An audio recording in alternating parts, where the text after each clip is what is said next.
반갑습니다. 자, 오늘은 갈라디아서 4장 1절에서 11절 말씀입니다. 신약성경 306페이지 갈라디아서 4장 1절에서 11절 말씀입니다.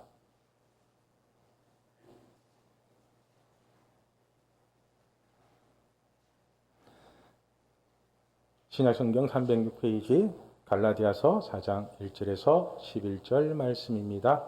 우리 한 절씩 교독할게요. 내가 또 말하노니 유업을 이을 자가 모든 것의 주인이나 어렸을 동안에는 종과 다름이 없어서 이와 같이 우리도 어렸을 때에 이 세상의 초등학문 아래에 있어서 종로로 하였더니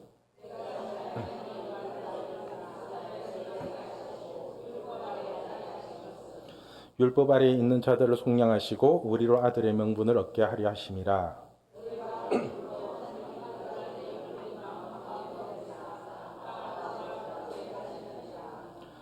그러므로 내가 이후로는 종이 아니요 아들이니 아들이면 하나님으로 말미암아 유업을 받을 자니라.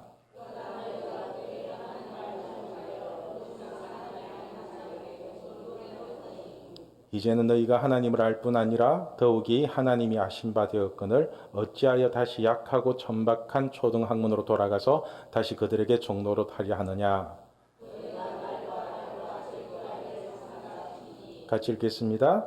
내가 너희를 위하여 수고한 것이 헛될까 두려워하노라. 아멘. 예, 오늘은 다음 세대를 살리는 핵심 비법, 다음 세대를 살리는 핵심 비법이라는 주제로 하나님의 마음을 알아가도록 하겠습니다. 우리가 국어시험을 볼 때마다 항상 등장하는 문제가 있습니다. 이 글의 주제는 무엇인가? 그리고 작가의 의도는 무엇인가? 이런 질문이 중요한 이유는 우리가 살면서 어떤 문제가 생겼을 때 그 문제의 핵심을 파악하는 게 가장 중요하기 때문에 그렇습니다. 가끔씩 제가 우리 중고등부 학생들을 신방을 할 때 밥 한번 먹자고 하거든요. 우리 밥 한번 먹자. 이 말 속에는 밥만 먹고 끝내자는 게 아니라 얘기 좀 하면서 우리 친하게 지내자는 의도가 같이 들어있잖아요. 그런데 어떤 친구는 밥 한번 먹자고 만났더니 진짜로 밥 먹을 거 다 먹었다고 학원 가야 된다고 하면서 집에 가더라고요. 사실 국어 공부가 중요한 것은 우리가 대화를 하든 사회생활을 하든 실생활에서 써먹기 위해서 배우는 건데 이런 공부를 대학 가는 데만 집중을 하다 보니까 우리 학생들이 교과서적인 대답은 잘 찾아내는 것 같은데 몇몇 친구들과 대화를 하다 보면은 동문서답을 하는 경우가 진짜로 많습니다. 진짜로 핵심이 뭔지를 몰라요. 제가 성경을 읽을 때도 가장 중요하게 생각하는 게 핵심 파악이거든요. 핵심 파악. 여러분, 우리가 성경을 읽을 때 하나님의 목적과 의도를 파악하면은 사람들이 어렵다고 하는 성경이 아주 쉽게 풀리게 됩니다. 그런데 문제가 뭐냐면은 성경의 핵심을 파악하기 위해서는 먼저 말씀을 100% 믿어야 되거든요. 100% 믿어야 되는데 우리는 말씀을 100% 믿으려고 하지 않고 인간적인 이론으로 풀려고 하는 경우가 많다는 것입니다. 사실 우리가 말씀을 100% 믿지 않는다는 것은 믿지 않는 만큼 그 속에 자기 계산이 들어있거든요. 그 속에. 그래서 말씀을 100% 믿지 않으면은 핵심을 놓치는 경우가 많게 됩니다. 예를 들면 이런 겁니다. 누가복음 19장 46절 말씀을 보면은 예수님이 교회에 대해서 이렇게 말씀하십니다. 우리 같이 읽을게요. 그들에게 이르시되 기록된 바 너희 집은 기도하는 집이 되리라 하였거늘 너희는 강도의 소굴을 만들었도다 하시니라. 아멘. 이 말씀은 예수님이 교회에서 장사하는 사람들을 내쫓으시며 하시는 말씀이거든요. 여러분들이 보시기에는 이 말씀의 핵심이 무엇인 것 같습니까? 이 말씀. 교회를 기도하는 집으로 만드는 게 핵심일까요? 아니면은 교회를 강도의 소굴로 만들지 않는 게 핵심일까요? 어떤 거예요? 여기서 핵심은 내 집은 기도하는 집이 되리라가 핵심이잖아요. 그죠? 그래서 교회는 반드시 기도하는 집이 되어야 한다는 것입니다. 그런데 너희는 하라는 기도는 하지도 않고 교회를 자신의 이익이나 챙기는 강도의 소굴로 만들었다는 거잖아요. 그렇다면 여기서 한 가지 생각해 봐야 될 문제가 뭐냐면 교회가 왜 강도의 소굴이 됐냐는 거예요. 왜? 지금도 보면은 교회가 강도의 소굴로 변해가는 경우가 참 많은 것 같은데 여러분, 교회가 왜 자꾸만 강도의 소굴로 변해갈까요? 목회자나 교육자가 교회를 자신의 욕심이나 챙기는 강도의 소굴로 만들겠다고 작정을 하고 만들었을까요? 그건 아니겠죠? 그죠? 목회자가 아무리 타락하고 악하다고 해도 작정을 하고 교회를 강도의 소굴로 만드는 사람은 없습니다. 제가 우리 신앙계 중고등부를 강도의 소굴로 만들어야지 이렇게 작정을 하고 타락시키지는 않는다고요? 그런데 제가 어떻게 하면 우리 중고등부를 강도의 소굴로 만드는지 아세요? 어떻게 하면은 방법은 아주 간단합니다. 예수님이 하라는 기도는 하지도 않고 각종 프로그램 행사를 만들고 우리 중고등부 학생들에게 학교 성적이나 공부에 도움이 될 만한 자료들을 제공하면서 세상에 사는 소리와 똑같이 우리 중고등부를 이끌어가면요. 그때부터 우리 중고등부는 서서히 강도의 소굴로 변질되게 될 것입니다. 그렇게 되면요. 우리 중고등부 학생들은 교회에 와서도 하나님을 만날 생각은 하지도 않을 뿐더러 기도는 하지도 않고 서로 성적이나 비교하면서 마치 공부 잘하는 게 대단한 우위에 있는 것처럼 가오나 잡고 그게 예수님을 잘 믿는 것처럼 착각을 하게 된다고요. 이게 강도의 소굴이잖아요. 이게. 여러분 명심하십시오. 교회는 반드시 기도하는 집이 되어야 합니다. 반드시. 그렇지 않으면은 교회는 시간이 지날수록 강도의 소굴이 될 것입니다. 이게 성경을 해석하는 핵심이거든요. 핵심. 그래서 교회는 어떻게든 함께 모여서 만민이 기도하는 집으로 만들게 되면은 교회가 강도의 소굴이 되는 일은 절대로 일어나지 않습니다. 절대로. 다시 말해서 교회는 기도하는 집이라는 핵심 하나만 붙들면요. 교회를 강도의 소굴로 만들려고 해도 만들어질 수 없는 게 교회라고요. 그래서 제가 우리 중고등부에 다른 프로그램은 만들지 않고 토요 기도 모임 하나만 만들어서 아이들에게 1시간 이상씩 기도를 시키는 이유가 이 말씀 때문이거든요. 저는 우리 중고등부를 강도의 소굴로 만들 생각이 전혀 없습니다. 전혀. 그래서 세상에서는 절대 할 수 없는 기도 하나만 붙들게 만드는 것입니다. 세상은 죽어도 기도 안 하잖아요. 우리 아이들 상담하는 선생님들도 기도 안 하고 상담해 주잖아요.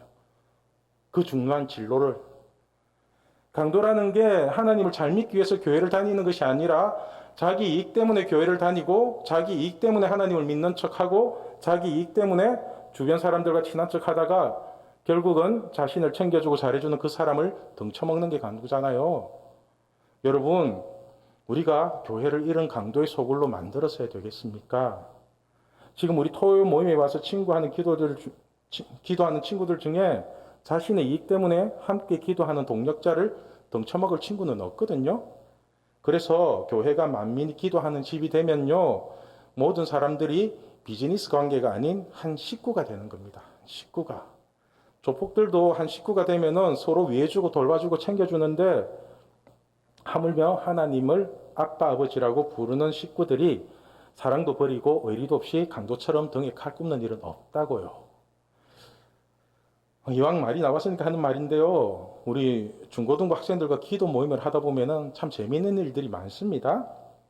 한 번은 기도 모임을 시작할 때 어떤 친구에게 기도 제목이 뭐냐고 물으니까 이 친구가 한다는 말이 1조를 벌고 싶대요. 중학교 1학년짜리가 1조를 벌고 싶대요. 이 얘기를 듣고서는 대부분이 비웃더라고요. 어리니까 전소리를 한다면서 대부분이 다 농담처럼 받아들이는 분위기였습니다. 기도 제목을 물어본 저 역시도 농담 반 진담 반으로 들으면서 기도 제목 멋있네. 남자가 그 정도는 돼야지 하고 말았거든요. 혹시 여러분 자녀가 1조 벌게 해달라고 기도해 달라고 하면은 어떻게 하시겠어요? 엄마 나 1조 벌게 해줘. 아빠 나 1조 벌게 기도해줘. 이러면은 말 같지도 않은 소리 하지 말고 공부나 열심히 해라 이러겠어요? 그죠? 그렇게 기도회를 시작하고 어느 정도 시간이 지났을 때 이 친구를 두고 기도를 하는데 문득 이런 생각이 드는 겁니다. 전지전능하신 하나님이 우리 아이들에게 1조도 못 주실 분인가 이런 생각이 들더라고요. 여러분 하나님이 우리 아이들에게 1조도 못 주실 분인가요? 그죠? 천지 만물을 창조하시고 모든 것의 주인이신 분인데 1조 정도는 충분히 주실 수 있는 분이잖아요. 그리고 이 친구는 이제 중학교 1학년인데 1조를 벌고 싶다고 기도 제목을 말하는 것 자체가 뭔가 좀 심상찮잖아요. 그죠? 사실 중학교 1학년이면 기껏 해봐야 1억, 10억, 그죠? 많아봐야 100억 정도를 얘기하지 조 단위를 얘기하진 않거든요. 그래서 기도회가 끝나고 마무리 기도를 하며 제가 한 사람씩 축복 기도를 해줄 때 이 친구를 위해서 이렇게 기도를 했습니다. 하나님, 우리 중학교 1학년짜리 친구가 1조를 벌고 싶답니다. 사람들은 이 얘기를 듣고 비웃을지 모르지만 하나님은 이 친구에게 1조를 주실 수 있는 분이라는 것을 저는 알고 있습니다. 우리의 이 비웃음을 통하여 하나님이 살아계시다는 것을 보여주시고 이 학생이 하나님이 주신 비전을 버리지 않고 1조를 벌 수 있도록 솔로몬에게 주신 지혜와 명철을 다하여 주세요. 이렇게 기도를 했거든요. 저는 이 친구를 위해 기도를 하면서 이 친구가 1조를 벌기 위한 핵심이 뭘까를 생각해 봤어요. 얘가 1조 벌려면 어떻게 해야 될까? 여러분, 이 친구가 1조를 벌기 위해서 어떻게 해야 될까요? 열심히 공부해서 좋은 대학 가서 좋은 직장에 취직하면 1조 벌 수 있을까요? 여러분, 사람이 1조를 번다는 것은 1년에 100억씩 100년을 벌어야 1조가 됩니다. 그러니까 한 달 월급이 한 10억은 되어야지 1조 근처에나 가볼 수 있다는 거예요. 그렇다면 이 친구가 1조를 벌기 위해서는 일반적인 공부를 해야 되는 것이 아니라 금융을 배우든지 아니면 지금부터 장사나 사업을 배우든지, 그죠? 그렇게 해야지 1조 벌겠다는 그 기도 제목과 어느 정도 맞아 떨어지잖아요. 그런데 이 1조를 벌고 싶다는 친구가 열심히 공부해서 의사가 되겠다고 하면 어떤 느낌이 드세요? 엄마, 나 1조 벌기 위해서 의사 될래? 이러면은, 여러분, 의사하면 1조 버나요? 그죠?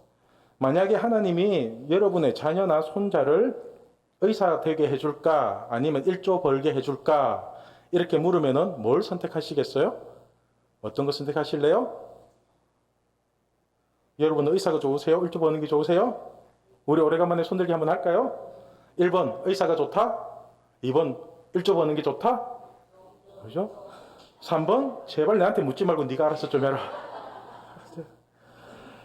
사실 지금 사람들이 마귀에게 철저하게 쏟고 있는 게 뭐냐면은 실체가 없는 공부를 열심히 하면은 어떤 실체가 나타날 거라고 생각을 하나 봐요. 여러분, 좋은 대학이라는 게 실체가 있나요? 좋은 대학? 서울대는 좋은 대학이고 부산 장신대는 안 좋은 대학인가요? 서울대가 좋은 대학이긴 좋은 대학이죠. 그럼요, 안 좋은 대학을 나오면은 그 사람도 등급이 낮고 안 좋은 사람이에요? 그렇게 생각하세요? 또 좋은 직업이라는 건 실체가 있나요? 의사는 좋은 직업이고 목사는 안 좋은 직업인가요? 제가 마트에서 배달하면 안 좋은 직업이에요? 사람을 어떻게 하나님이 기준이 아닌 세상적인 가치로 평가를 해요? 이러니까 아이들이 교회에 왔어도 다시 학원으로 가잖아요. 교회 왔는데도 공부 못한다고 바보취급을 하는데 뭐하러 교회 오겠냐고요. 여러분은 좋은 대학과 좋은 직업을 세상이 정해준다고 생각하세요? 그게? 아니요. 하나님은요, 자신에게 맞는 게 좋은 대학이고 자신에게 맞는 게 좋은 직업이라고 얘기를 하거든요. 그래서 자신에게 맞지 않는 건 세상에서 아무리 좋다고 떠들어도 절대로 좋은 게 될 수 없다는 것입니다. 여러분, 세상이 하는 얘기에 속지 마십시오. 기도도 안 하는 세상 사람들 얘기를 왜 자꾸 들으세요? 마귀가 기도해요. 아마 지금부터 한 20년도 더 된 것 같아요. 길을 가는데 처갓집 양념통닭이 개업을 했더라고요. 그리고 가게 앞에 축구하원들이 이제 많이 놓여 있길래 제가 유심히 봤거든요. 그 중에 유난히 눈에 띄는 하원이 있었는데 그게 뭐냐면은 부산대학교 경영대학원 동기의 일동 이렇게 보낸 하원이 있는 겁니다. 제가 이 하원을 보면서 그 닭집 주인이 얼마나 한심해 보이든지, 아니 무슨 닭집 하나 차리는데 경영대학원까지 나와서 차려야 되는지 도무지 이해가 안 되더라고요. 그것도 뭐 자기가 개발한 닭집이 아니라 로열티 주는 체인점을 차리면서, 사실 그 시대에 대학원까지 졸업할 돈이면은 닭집 두세 개는 충분히 차리고 남는 돈이거든요. 그리고 닭집을 차릴 거면은 경영대학원을 다녀야 되는 게 아니라 아무 닭집에나 취직을 해서 실전을 배워야 되는 게 맞잖아요. 그죠? 그래서 현장에서 돈도 벌고 현장에서 실력을 키워야 닭집 경영을 더 잘할 거 아닙니까? 그런데 실체도 없는 경영대학원에서 공부만 하다 보니까 현장은 모르고 이론만 가지고 체인점을 차리는 경우가 많다고요. 그래서 닭집을 차리든 빵집을 차리든 찻집을 차리든 그 현장에서 배워야 성공할 가능성이 크지, 경영대학원을 나온다고 해서 경영을 잘하는 게 아니거든요. 여러분들도 사회생활을 해보셔서 아시겠지만은 직장이나 현장은 우리가 학교에서 배운 것과 아무런 상관없이 진행되잖아요. 내 하기 싫은 것만 골라서 시키잖아요. 그죠? 사실 제가 참 이해가 안 되는 게 몇 개가 있는데 그 중에 하나가 뭐냐면요. 경영학과 교수는 왜 직접 경영을 하지도 않고 대학 교수로 밥 먹고 살까입니다. 다른 사람을 가르칠 정도의 경영 실력이면은 직접 회사를 하나 차려서 멋지게 경영을 하는 게 돈도 벌고 폼도 나고 이게 맞잖아요. 그런데 교수라는 타이틀을 다 걸고 평생 월급쟁이로 살아간다고요. 월급쟁이로. 하나만 더 얘기하자면은 신학교를 가면은 설교학을 가르치는 교수님이 계시거든요. 제가 이런 수업을 들을 때마다 이분은 왜 교회에서 직접 목회를 안 하시고 교수를 하고 계실까 하는 의문이 항상 들었어요. 신학생들에게 설교를 가르칠 정도의 설교를 잘하실 분이라면은 교회에서 목회를 하면서 설교를 하는 게 맞잖아요. 그죠? 무슨 뜻인지 아시겠어요?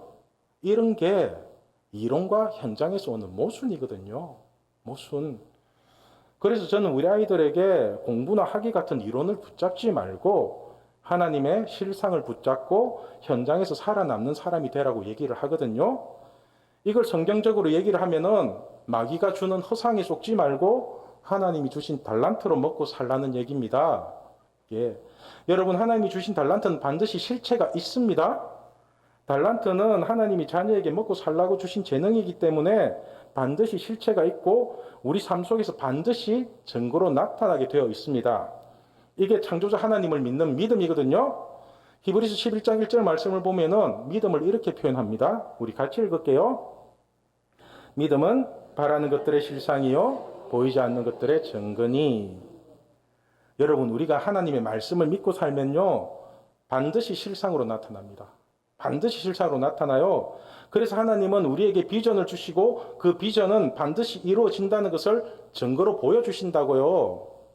그래서 하나님은 중학교 1학년짜리에게 1조를 벌고 싶다는 비전을 주시고 그 비전이 이루어지게끔 하나님이 친히 증거를 만들어 주신다고요.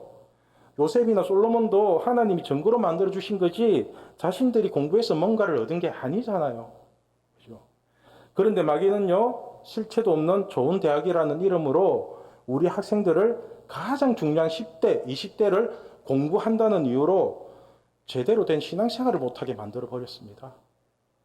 가끔씩 우리 학생들 하는 얘기를 들어보면요, 하나님이 대학보다 못해요. 하나님이.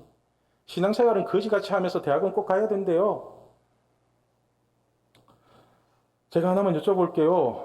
여러분은 공부 잘하는 자녀가 좋아요? 신앙생활 잘하는 자녀가 좋아요? 어때요? 사람들이 오해를 하는 게 뭐냐면은 하나님을 잘 믿으면은 공부도 잘해야 된다고 생각을 하나 봐요. 상관없거든요. 공부 잘하는 거하고 하나님 잘 믿는 거하고 아무런 상관이 없는 건데 사람들은 꼭 이런 식으로 하나님의 말씀을 써먹습니다. 말씀을. 하나님은요, 우리 아이들에게 원하는 게 뭔지 아세요? 뭘 원하고 계신지 아세요? 하나님도 우리 아이들이 좋은 대학 나와서 좋은 직장에 들어가서 돈 많이 벌기를 원하고 계실까요? 아니요. 우리 하나님은요, 우리 아이들이 하나님의 일을 잘하기를 원하고 계시거든요. 아빠 일 도와주는 거, 하나님 일 잘하는 거, 하나님의 일을 잘하는 거, 이게 교회에서 아이들을 가르치는 핵심이라고 생각합니다. 요한복음 6장을 보면은 제자들이 하나님의 일을 너무너무 하고 싶어서 예수님께 이렇게 묻습니다. 28절 말씀을 보면은 그들이 묻되 우리가 어떻게 하여야 하나님의 일을 하오리까? 이렇게 묻는 제자들에게 예수님이 하시는 대답이 뭔지 아세요? 우리 29절 말씀 같이 읽겠습니다. 예수께서 대답하여 이르시되 하나님께서 보내신 이를 믿는 것이 하나님의 일이니라 하시니. 아멘. 여러분, 하나님의 일이 뭐예요? 그죠? 하나님께서 보내신 이를 믿는 것이 하나님의 일이래요. 다시 말해서 예수님을 제대로 정직하게 잘 믿는 게, 그렇게 100% 믿는 게 하나님의 일을 하는 거랍니다. 그래서 저는 하나님의 일을 잘하기 위해서 제가 먼저 예수님을 제대로 정직하게 믿으려고 하거든요. 그리고 우리 중고등부 학생들도 오직 예수님만 믿게 만들고 싶은 거거든요. 이 말씀대로라면 저는 지금 하나님의 일을 열심히 하고 있는 게 맞죠. 그죠? 그래서 교회의 핵심인 기도를 붙잡고 우리 아이들 스스로가 하나님을 찾고 부르짖게 만들고 있는 것입니다. 우리 다음 세대 아이들이 세상이 아닌 예수님만 잘 믿게 만드는 게 진짜로 하나님의 일을 하는 거잖아요. 그렇다면 여러분은 지금 하나님 일을 하고 있습니까? 우리 아이들이 예수님만 잘 믿도록 가르치고 있으신가요? 설마 공부 때문에 하나님 일 못하도록 말리고 계신 건 아니죠? 기도는 무슨 기도니? 학원 가서 공부나 해라. 그래야 대학까지 이러고 계신 건 아니시죠? 여러분, 지금 우리 아이들이 하나님을 잘 믿는 게 왜 중요한지 아세요? 왜? 우리 아이들이 하나님의 유업을 이어받을 상속자이기 때문에 그래요. 하나님의 유업을 이어받을 상속자래요. 그래서 하나님은요, 우리 아이들을 세상의 종이 아닌 하나님의 유업을 이어받을 상속자로 키우라는 것입니다. 오늘 보면 1절, 2절 말씀 같이 읽겠습니다. 내가 또 말하노니 유업을 이을 자가 모든 것의 주인이나 어렸을 동안에는 종과 다름이 없어서 그 아버지가 정한 때까지 후견인과 청지기 아래에 있나니. 그러니까 우리가 하나님의 유업을 이어받을 상속자라 할지라도 어렸을 때는 종이나 다름이 없답니다. 그래서 그 아버지가 정한 기한까지는 보호자와 관리자의 지시를 받아야 된대요. 쉽게 말해서 우리 아버지가 과자회사 사장이라고 칩시다. 저희가 회사 사장이니까 그럼 우리는 과자는 얼마든지 먹을 수 있겠죠. 그러나 우리가 과자회사 사장의 아들이라 할지라도 아버지가 자식에게 회사를 물려주기 전까지는 다른 사람 밑에서 일을 배우면서 종처럼 살아야 된다는 거예요. 그래서 3절에 이와 같이 우리도 어렸을 때에 이 세상의 초등학문 아래에 있어서 종노릇하였더니. 그러니까 우리가 하나님을 잘 믿는다고 하면서도 우리의 신분이 상속자라는 사실도 모르고 믿고 있으니까 마귀에게 종노릇하고 있었다는 것입니다. 그래서 좋은 대학이 최고인 줄 알고 지금 우리 아이들이 대학만 바라보며 학교에 종노릇하게 만들었다는 거예요. 그런데 이렇게 세상에 종노릇하던 우리가 기도를 하다가 찬양을 부르다가 말씀을 듣다가 예수님을 만나게 되면 얘기가 달라진다는 것입니다. 얘기가. 왜냐하면 우리가 예수님을 만나게 되면 우리의 신분이 하나님의 자녀로 바뀌기 때문에 그래요. 4절 5절 말씀을 보면은 때가 참에 하나님이 그 아들을 보내사 여자에게서 나게 하시고 율법 아래에 나게 하신 것은 율법 아래에 있는 자들을 속량하시고 우리로 아들의 명분을 얻게 하려 하심이라. 여러분, 때가 차고 하나님이 보내신 아들인 예수님을 우리가 만나게 되면요, 우리는 더 이상 세상에서 종노릇하는 자들이 아니라 하나님의 자녀가 된다는 것입니다. 우리가 하나님의 자녀가 된다는 것은 세상의 논리에 끌려다니는 것이 아니라 하나님의 말씀으로 사는 것을 말하는 거잖아요. 그래서 8절과 9절 말씀을 통해서 하나님은 우리에게 다시는 세상의 종노릇 하지 말라고 명령을 하십니다. 우리 8절 9절 말씀 같이 읽을게요. 그러나 너희가 그때에는 하나님을 알지 못하여 본질상 하나님이 아닌 자들에게 종노릇 하였더니 이제는 너희가 하나님을 알 뿐 아니라 더욱이 하나님이 하신 바 되었거늘 어찌하여 다시 약하고 천박한 초등학문으로 돌아가서 다시 그들에게 종노릇하려 하느냐. 여러분, 우리가 하나님을 알지 못했을 때는 세상의 논리에 종노릇하며 끌려다닐 수도 있답니다. 그런데 이제는 우리가 하나님을 알고 하나님의 자녀라는 사실을 깨달았다면 우리가 더 이상 세상에 종노릇하며 살 이유가 없잖아요. 그렇게 천박한 초등학문에 끌려다닐 이유가 없다는 것입니다. 여러분은 이 세상의 주인이 누구라고 생각하세요? 주인이 누구예요? 마귀일까요? 하나님일까요? 당연히 하나님이죠. 그러니까 이 세상의 주인이 하나님이고 너희가 하나님의 자녀라는 사실을 깨달았다면 너희가 뭐하러 세상의 초등학문에 끌려다니고 있냐고 묻는 거거든요. 쉽게 말해서 그냥 하나님의 말씀만 잘 믿고 하나님의 자녀로 살면 되지 뭐하러 대학 하면서 세상의 논리에 끌려다니며 종노릇 하냐고 오늘 본문은 이 얘기를 하는 겁니다. 그래서 오늘 본문을 통해 하나님이 말씀하시고 싶은 핵심은 세상에 무가치하고 천박한 초등학문에 속지 말고 우리 아이들을 그냥 예수님을 잘 믿는 자녀로 키우면 된다고 말씀하시는 거거든요. 예수님만 잘 믿게 하면 되잖아요. 그러면 우리 아이들이 하나님의 유업을 이어받을 상속자가 된다는 거예요. 여러분, 우리가 하나님의 유업을 이어받을 상속자가 되고 우리의 자녀들이 하나님의 유업을 이어받을 상속자가 된다면 이보다 더 멋진 인생이 어디 있습니까?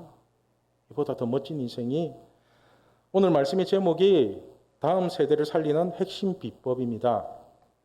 여러분은 우리 아이들이 하나님의 유업을 이어받을 상속자가 되기를 원하십니까?